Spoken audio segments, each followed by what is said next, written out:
はい、こんにちは、やすさんです。こちらの動画では、フレアネットワークスの最新情報について、共有の方をしていきたいと思います。海外のですね、公式テレグラムおよびディスコードの方から、僕の方でね、重要だと思ったものを抜粋して紹介の方をしていきたいと思いますので、ぜひですね、最後までご視聴いただければと思います。はい、ではですね、早速解説の方をしていきたいと思います。まずですね、観測モードでは、これまでどのような成果がありましたかというね、コミュニティの質問に対して、リーダーの方答えられてます。ジェネシスで、メインネット。ジェネシスっていうのはブロックチェーンネットワークの最初のブロックをね、形成したことによって、メインネットが発生することを言います。で、メインネットを立ち上げて、65社以上のね、FTS をプロバイダーを立ち上げて、すでに積極的にね、価格のデータを送信していますと。で、ベースコード、元となるコードの監査にね、複数回成功しましたと。これね、結構厳しい監査通ったんですね。3回だったかな。別々の監査通ってますと。で、あと重大な問題やね、脆弱性も今のところね、発見されてないと。で、あとは、ここまでは順調なので、コミュニティが我慢強くね、辛抱してくださいということで、一応ね、配信の方をされてます。今のところ順調にいってるっていうところですね。はい、続いて FTSO プロバイダーへのデリゲートを希望しな場合、投票はどのように行われるのでしょうかという質問ですね。これですね、結構勘違いされちゃってる方もいるかと思うんですが、エアドロップとかね、投票に関してはデリゲートっていうのは、必須の条件じゃないんですよ。WFLR にラッピングするっていうのが必須の条件になってきます。だからデリゲートではなくてラッピングが重要ですと。ただ、デリゲートって言われてるのは、ラッピングしたらね、それをデリゲートするだけで報酬が発生するので、必然とね、デリゲートする流れになるかと思いますが、別にもうデリゲート難しいことやりたくないって方は、ラッピングするだけでも、報酬エアドロップとかもらえたり投票ができるということですね。ですので、FLR を、WFLR にラップして専用のガバナンスサイトまたは、ブロックエクスプローラーを作って、使って投票するだけですと。なんか投票しやすいようになんか専用のサイト作ってくれてるみたいですね。この場合、デリゲートする必要はありませんということですので、デリゲートは必須ではありません。投票とエアドロップに関してはデリゲートは必須ではなくて、ラッピングが必須ですっていうところですね。そちらね、勘違いしないように、していただければと思います。はい、続いて、ブレイズスワップはフレアのエアドロップのスマートコントラクトを統合すると言っていますということで、最近ね、新しくできた DEX、フレアネットワークとソングバードネットワークを実装するね、ブレイズスワップ、今コストの方で動いてます。で、このブレイズスワップは、フレアのエアドロップのスマートコントラクトを統合すると言っていますと、ウェブサイトに詳細な、情報がありますと、ちょっとウェブサイトの方まで確認してないんですけども、一応ブレイズスワップね、エアドロップのスマートコントラクトを統合すると。で、このね、エアドロップのスマートコントラクトっていうのが、エアドロップ SC ってね、省略単語で、何回か複数回使われてるんですけども、このエアドロップ SC っていうのを実装してないと、エアドロップをね、がされないみたいなんですよ。その WFLR ね、ラッピングした WFLR の残高のスナップショットを毎月複数回取ってって、それに基づいて配布っていうもの自体がもうスマートコントラクト機能として機能しているようですので、その機能を実装していない DAPS とかで、WFLR 持ってても配布とかされないので、あなたがね、もし DAPS で、エアドロップ向かいたいって場合はね、例えば FLR ファイナンスとかね、いろいろオラクルとかありますけども、そちらがこのフレアのエアドロップ SC っていうのを実装しているかどうかっていうのはね、確認した方がいいですね。そちらが実装されていれば、エアドロップされるってことですので、そちらね、よく確認していきたいと思います。はい、続いて、観測モードは7月14日に始まりました。ということは、最短の8週間ということは、9月8日となることになるんでしょうかってね、質問をされてまして、で、はいと、しかし、チームは9月5日を最短の日付とすることを決定しましたと、過去ね、配信があったかと思います。9月5日ね。明日ですね、もうね。で、9月はまだ確定ではありませんが、9月中に観測モードを終了する予定で、現在もすべて順調に進んでいますということですね。一応明日ですので、また情報出るかと思いますが、一応、今のところ順調と。で、50週目ソングバードで、報酬エポックのに請求してから、成功してからもうすぐ1年ということで、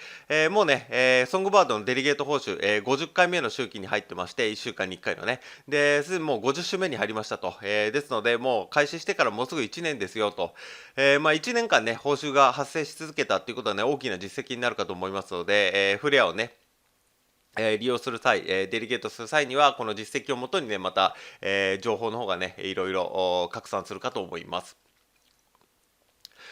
はい、で、続いて、先日ガスが高くなり、2回ほど操作したらラップされてない、SGP がなくなりましたということでですね、コミュニティの方が話してて、ソングバートの方ですね。で、ビフロストにね、そういうのね、注意喚起してほしいですっていうふうに言ってたんですよ。で、ビフロストはツイッターアカウントを持ってるので、そこでね、質問してくださいと。で、あと、ソングバートのガス代はかなり安いんですが、常に十分な量を確保しておくと良いでしょうということで、まあ、ガス代は用意しておいてくださいって、まあ、安いんですよ、ソングバートのガス代、イーサリアムと比べるとね。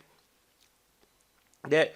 私は普段毎週の運用で 2SGB 前後を持ってますと、ある取引で 1.3SGB を支払ったように思います。それはフレアファーム、フレアファイナンスのファームプールがアンロックされた直後でしたということで、それは一つのトランザクションでは珍しいことですと。まあ、1.3SGB っていうと今3.7円ぐらいですね、GSAB。だから5円ぐらいか。で、5円ぐらいですので、まあ、それ高い、低いと、まあ、人によって異なること思いますが、まあ、イーサリアムのところに比べるとね、まあ、格然と安い価格になりますが、こういったなんかね、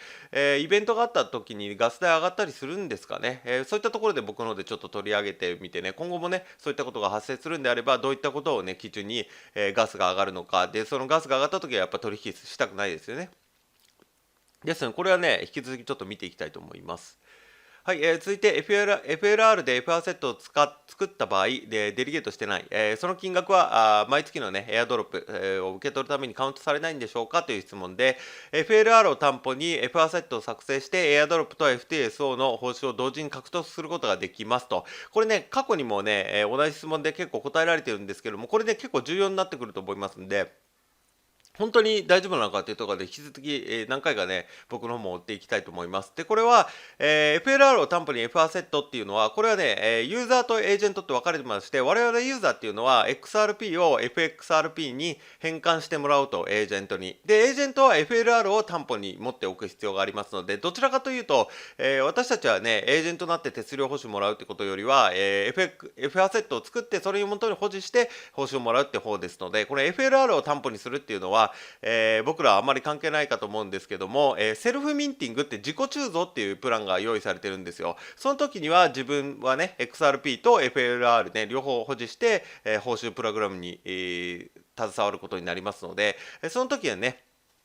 FLR を担保にすることがあるかと思います。セルフミンティングね。ですので、その際には、セルフミンティングの時に FLR を担保にしますと。で、その担保にしたと同時に、それはエアドロップにも適用されるし、FTSO の報酬ももらえると。これはね、しっかり確認していきたいかと思います。はい、続いて、こちら最後ですね。S 資産と F 資産が造幣されたとき、原資産はどうなるでしょうか、ロックされるのですかって、これが今話した F アセットの話ですね。XRP を FXRP にすると。で、F アセットシステムの最初のバージョンでは、F アセットを鋳造する際には原資産を 100% 保有する必要がありますということですので、だから XRP と FXRP は1対1の価値でね、交換してもらうと、エージェントにね。ですので、XRP と FXRP はね、ロックというよりは、実際に XRP100% を FXRP100% に交換すると。で、あるタイミングで FXRP を、またエージェントに頼んで、また XRP に召喚してもらうって形になるかと思います。で、僕が注目したかったのは、この F アセットシステムの最初のバージョンではっていう言い方してるんですよ。で、F アセットっていうのは2段階のローンチがあって、F アセット A っていうローンチと F アセット B っていうローンチがあるんですね。ですので、最初のバージョンっていうのは F アセット A のローンチのことかと言ってます、だと思うんですけども、その際には 100% 保有するっていうことを言ってますので、まあ、あくまで推測になりますが、F アセット B が展開した時には、原資産100% 持ってなくても、なんかね、FXRP が多く鋳造できたりとか、そういった話になるのかなとちょっとね、思って、あれって思ったんで、ちょっとね、取り上げてみました。まあね、今後また情報出るかと思いますので、その際にね、また分かりましたら共有の方していきたいと思います。はい、で、ここまでがね、最新情報になります。で、一応ね、観測モード、一応9月5日というね、チームの方、一応日付の方、以前ね、配信の方ありましたので、もう明日ですよね。で、バリデーションの方ね、検証の方が66%以上ね、67% 以上か、FTSO の方にプレア財団の方から移るための検証っていうのが始まって終わる必要がありますのでね、67% 以上で権限が移らないと観測モード終わりませんので、で、その観測モードのバリデーションっていうのもまだ始まってないんですよ。ただ、バリデーションが一度始まりますと、今ね、60段社の FTS を全部待機している段階で、フレアが GO って言ったら一気に始めて、それ一気に始まってね、勢いがすごいらしいんですよ。ですので、一気に終わる可能性ありますが、まだ始まってないっていうところですので、ちょっと心配かなとは思っております。ただね、9月5日っていうのは最短の日付ということでチームが設定してますんで、それがもちろんね、遅れることもあるでしょうし、10月になっちゃう可能性もなくにしはないかと思っておりますので、一応9月5日ということで、配信の方がね、以前あったんで、何らかしら遅れるんであれば、また話が出てくるかと思いますが、質問とかもね、またそちらがね、出ましたら僕の方で随時、撮っていきたい、動画の方を撮っていきたいと思います。できるだけ毎日ね、配信できるようにしておりますので、よかったらね、また別の動画も見ていただければと思います。はい、じゃあ今回はね、直近の情報になりました。はい、ここからはですね、宣伝になってしまいますが、限定公開安産流ハイブリッド資産運用ということで、今仮想通貨で2万円の元手に10ヶ月で500倍の1000万円突破、現在専門知識経験不要の不労所得スターシステムを開発して、月利 20% 以上で資産爆増中、0から30万円稼ぐ秘密の裏技、爆発的に増やす自動売買システム、500倍に資産を増やすとメソッドですね。こちら僕の公式 LINE の方に登録してくださった方に、漏れなく全て無料でプレゼントしております。動画のね、概要欄、コメント欄にも LINE の登録リンク追加しておりますし、あとはね、元記事の一番下スクロールしていただいて、プレゼントの受け取りですね、クリックしていただけますと、LINE の友達追加の画面に入りますので、そちらからね、登録してくださった方に全てね、漏れなく無料でプレゼントしておりますので、よかったらこの機会にね、お友達追加していただければと思います。あとはね、今回の動画の内容でね、ちょっとわからないところがあったとか、もうちょっと詳しく聞きたいとか、あとはね、仮想通貨全般の質問も受け付けておりますので、何か気になることとかね、聞きたいことございましたら、LINE の方からお問い合わせいただければ、僕の方からですね、すぐ返答の方させていただきますので、よろしかったら、友達追加の方よろしくお願いいたします。はい、では長い間ご視聴いただきありがとうございました。